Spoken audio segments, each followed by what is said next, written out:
आकाशवाणी गोरखपुर से प्रादेशिक समाचार।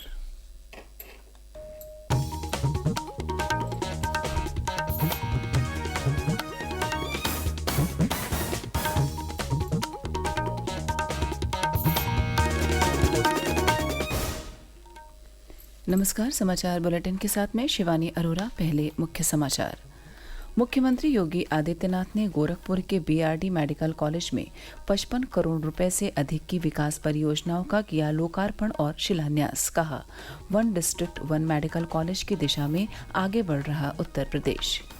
हर घर में 13 से 15 अगस्त तक फहराया जाएगा तिरंगा। मुख्यमंत्री ने हर घर तिरंगा कार्यक्रम और काकोरी ट्रेन एक्शन शताब्दी महोत्सव की तैयारियों की समीक्षा की।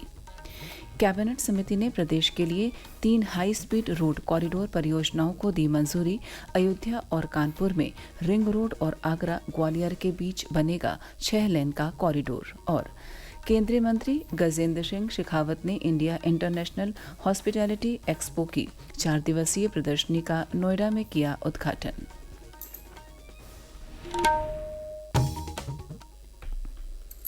अब समाचार विस्तार से। मुख्यमंत्री योगी आदित्यनाथ ने कल गोरखपुर के बीआरडी मेडिकल कॉलेज में 55 करोड़ रुपए से अधिक की विकास परियोजनाओं का लोकार्पण और शिलान्यास किया। श्री योगी ने अपने संबोधन में कहा कि पिछले 7 वर्षों में बीआरडी मेडिकल कॉलेज में बहुत कुछ बदल गया है। अब यहाँ इंसेफेलाइटिस से मासूमों की मौत नहीं होती है। इस बीमारी को सरकार ने विभागीय समन्वय स्थापित करके समाप्त किया है। उन्होंने कहा कि उत्तर प्रदेश आज one district one medical college की दिशा में आगे बढ़ चुका है। One district one medical college की दिशा में उत्तर प्रदेश आगे बढ़ चुका है। स्वाभाविक रूप से अकेले उत्तर प्रदेश में इस वर्ष लगभग 10,500 से अधिक एमबीबीएस की सीट्स पे एडमिशन होने हैं। यानी हम डॉक्टर्स की कमी को पूरा करने की दिशा में तेजी के साथ आगे बढ़े हैं और उस दिशा में जो प्रयास प्रारंभ हुए हैं वह सचमुच बहुत ऐतिहासिक है। कोई कल्पना भी नहीं कर सकता इसमें। लोगों को स्वास्थ्य की सुविधा प्राप्त करना उसका अधिकार है और आज उस दिशा में कार्य प्रारंभ हुआ है। इन स्थितियों में आज जब हम लोग यहाँ पर बीआरडी मेडिकल कॉलेज में हैं, जहाँ मेडिकल कॉलेज नए बन रहे हैं, वहाँ तो हम सुविधाओं से उसको पूरा कर ही रहे हैं, लेकिन पुराने मेडिकल कॉलेजेस को भी सुविधाओं से आच्छादित करना है। इस अवसर पर मुख्यमंत्री ने स्वामी विवेकानंद युवा सशक्तिकरण अभियान के तहत एमबीबीएस और पैरामेडिकल छात्रों को 483 टैबलेट और स्मार्टफोन भी वितरित किए। मुख्यमंत्री योगी आदित्यनाथ ने कहा है कि इस साल 13 अगस्त से 15 अगस्त तक हर घर तिरंगा अभियान के अंतर्गत तिरंगा फहराया जाएगा। साथ ही प्रदेश सरकार काकोरी ट्रेन एक्शन के शताब्दी महोत्सव को पूरे राज्य में विभिन्न गतिविधियों के माध्यम से वर्ष पर्यंत धूमधाम से मनाएगी। श्री योगी ने कल लखनऊ में उच्च स्तरीय बैठक में काकोरी ट्रेन एक्शन शताब्दी महोत्सव और हर घर तिरंगा कार्यक्रम की तैयारियों की समीक्षा की।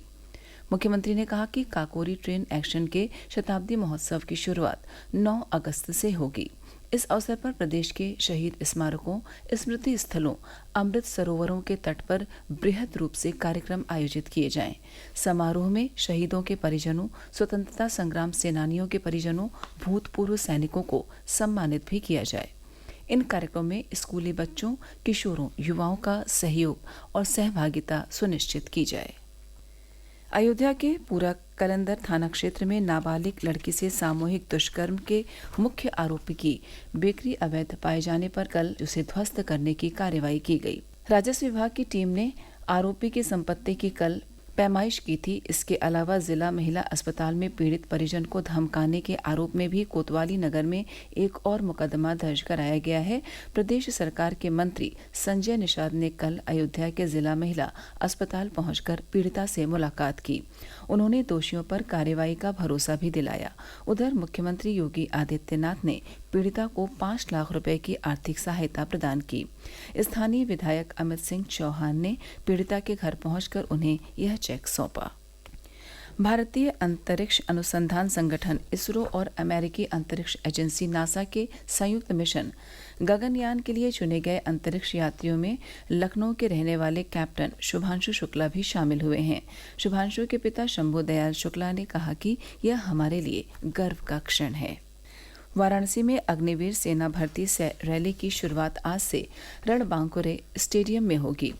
21 अगस्त तक चलने वाली रैली में वे उम्मीदवार भाग लेंगे जिन्होंने अप्रैल 2024 में आयोजित ऑनलाइन कॉमन एंट्रेंस एग्जाम पास किया है। इस रैली में 12 जिलों मऊ, बलिया, आजमगढ़, देवरिया, गोरखपुर, गाजीपुर, संत रविदास नगर, सोनभद्र, मिर्जापुर, चंदौली, जौनपुर और वाराणसी के अभ्यर्थी हिस्सा लेंगे। वाराणसी के ज्ञानवापी प्रकरण में आज होने वाली सुनवाई टल गई। अब इस मामले में सुनवाई 17 अगस्त को होगी। प्रादेशिक समाचार आप आकाशवाणी गोरखपुर से सुन रहे हैं। यह समाचार बुलेटिन हमारे YouTube channel AIR news Gorakhpur और एक्स हैंडल AIR न्यूज़_GKP पर भी उपलब्ध है। प्रधानमंत्री नरेंद्र मोदी की अध्यक्षता में संपन्न हुई आर्थिक मामलों की कैबिनेट समिति ने उत्तर प्रदेश के लिए 3 हाई स्पीड रोड कॉरिडोर परियोजनाओं समेत कुल 8 परियोजनाओं को मंजूरी प्रदान कर दी है। समिति ने अयोध्या और कानपुर के चारों तरफ रिंग रोड के निर्माण के साथ ही आगरा ग्वालियर के बीच 6 लेन का कॉरिडोर बनाने की मंजूरी दी है। केंद्रीय सूचना एवं प्रसारण मंत्री अश्विनी वैष्णव ने कैबिनेट की बैठक के बाद फसलों की जानकारी दी। उन्होंने कहा कि धार्मिक नगरी अयोध्या में 68 किलोमीटर की 4 लेन की रिंग रोड बनाई जाएगी। इसके निर्माण पर 3,935 करोड़ रुपए खर्च होंगे। इसके बनने से शहर के अंदर जहां वाहनों की संख्या कम होगी, वहीं रिंग रोड नेशनल हाईवे को सीधे जोड़ने का काम करेगी। इससे अयोध्या एयरपोर्ट पहुंचना भी आसान हो सकेगा। कानपुर में 47 किलोमीटर लंबी 6 लेन की रिंग रोड को मंजूरी दी गई है। इसके निर्माण पर 3,298 करोड़ रुपए खर्च होंगे। यह ring road Lucknow Kanpur expressway, Ganga expressway को सीधे जोड़ने में मदद करेगी। केंद्रीय संस्कृति एवं पर्यटन मंत्री गजेंद्र सिंह शेखावत ने कल ग्रेटर नोएडा में इंडिया इंटरनेशनल हॉस्पिटैलिटी एक्सपो की 4 दिवसीय प्रदर्शनी का उद्घाटन किया। इस दौरान उन्होंने कहा कि पर्यटन का क्षेत्र भारत की अर्थव्यवस्था में बड़ी भूमिका निभा सकता है। माननीय प्रधानमंत्री जी के नेतृत्व में भारत को हम दुनिया की तीसरी बड़ी अर्थव्यवस्था बनाने की दिशा में आगे बढ़ रहे हैं और मैं ये मानता हूँ कि पर्यटन का क्षेत्र भारत को इस दिशा में आगे ले जाने के लिए एक बड़ी भूमिका का निर्वहन कर सकता है। भारत में जिस तरह से संभावनाएं हैं, भारत की जिस तरह की विविधता है, भारत में जिस तरह से टूरिज्म के डिफरेंट एस्पेक्ट्स को कैटर करने के लिए जितनी संभावनाएं हैं, उन सब संभावनाओं के साथ साथ एक तरफ जहाँ भारत को देखने का नजरिया विश्व भर का बदल रहा है और साथ ही साथ में भारत आने वाले समय में पर्यटन के क्षेत्र में सबसे ज्यादा प्रगति करने वाला देश बनेगा, ये तय है। हम इसे और ऑर्गेनाइज तरीके से किस तरह से आगे बढ़ा सके, इसके लिए माननीय प्रधानमंत्री जी के नेतृत्व में उनके मार्गदर्शन में काम करें। प्रदेश सरकार ने नोएडा में मेट्रो एक्वा लाइन को advance passenger information display system PIDS से युक्त करने की प्रक्रिया शुरू कर दी है। इस प्रक्रिया के अंतर्गत पहले से स्थापित इंफॉर्मेशन डिस्प्ले सिस्टम को रिप्लेस किया जाएगा और उसकी जगह नए सिस्टम को इंस्टॉल किया जाएगा। वहीं सॉफ्टवेयर और हार्डवेयर में नए इंस्टॉलेशन व अपडेशन समेत अन्य जरूरी प्रक्रियाओं को पूरा किया जाएगा। इस पूरी प्रक्रिया में 11 करोड़ 27 लाख रुपए खर्च होंगे।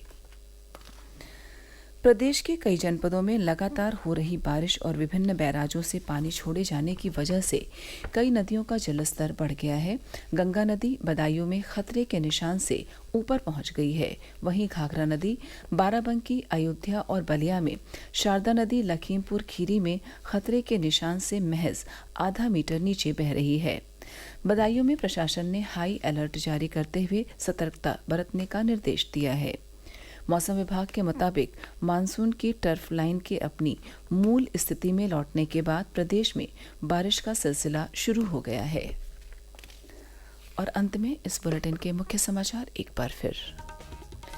मुख्यमंत्री योगी आदित्यनाथ ने गोरखपुर के BRD मेडिकल कॉलेज में 55 करोड़ रुपए से अधिक की विकास परियोजनाओं का किया लोकार्पण और शिलान्यास। कहा, 1 डिस्ट्रिक्ट 1 मेडिकल कॉलेज की दिशा में आगे बढ़ रहा उत्तर प्रदेश।